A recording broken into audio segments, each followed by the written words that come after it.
Saludos y gracias al Grupo Cavilando por este espacio. Me llamo John Lindsay Poland, soy el autor del libro Plan Colombia, Atrocidades, Aliados de Estados Unidos y Activismo Comunitario, publicado por la Universidad del Rosario el año pasado. En un contexto en que las Naciones Unidas ha comprobado la ejecución de 28 personas a manos de agentes de Policía Nacional colombiano. Quiero dar un poco de contexto histórico en cuanto al papel de Estados Unidos en las actividades y acciones de policías en Colombia.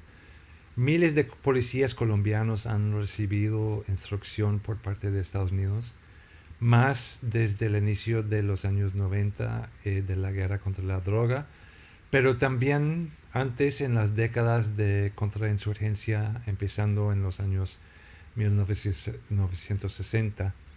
Esa instrucción y la doctrina que la fundamenta ha enfatizado el concepto del enemigo interno, muchas veces construido como personas que protestan, como disidentes.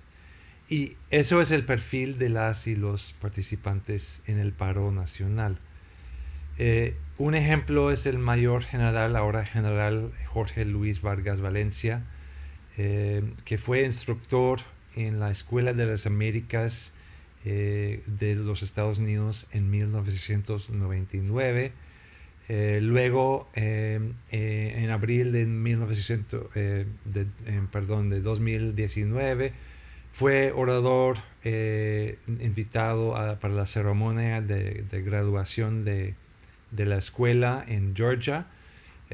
Y durante mucho de este tiempo, el SMAD estaba bajo el mando del general Vargas Valencia, criticado y denunciado por el uso excesivo de la fuerza contra manifestantes aún antes del paro nacional. Por ejemplo, en 2019, un agente del SMAD fue señalado de haber asesinado a Dylan Cruz y se registraron por lo menos 25 personas heridas.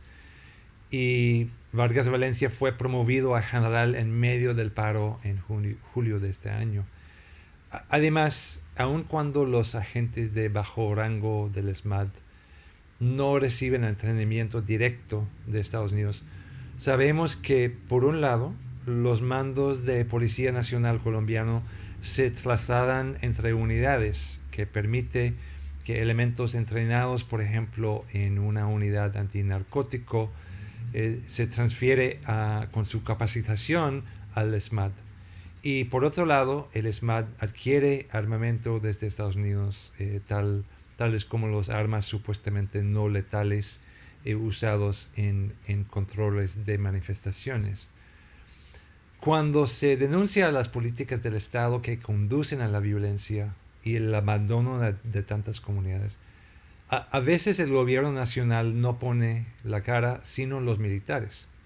Eso es el caso ahora cuando grupos humanitarios reportaron sobre condiciones en el Chocó y el occidente antioqueño, de los cientos de homicidios, de las alertas tempranas, y solamente responde la Cuarta Brigada sobre menos de una frase que hizo referencia a instancias de connivencia entre la fuerza pública y el clan del Golfo.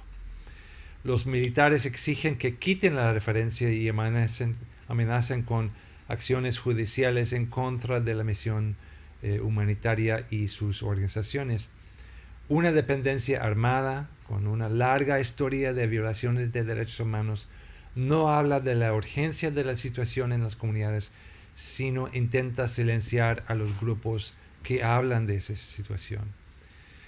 Estados Unidos ha entrenado miles de policías colombianos y no han divulgado la información precisa de los números en el concepto del enemigo interno al que debe responder con medios y discursos militares. Hoy vemos las consecuencias de ese tipo de formación.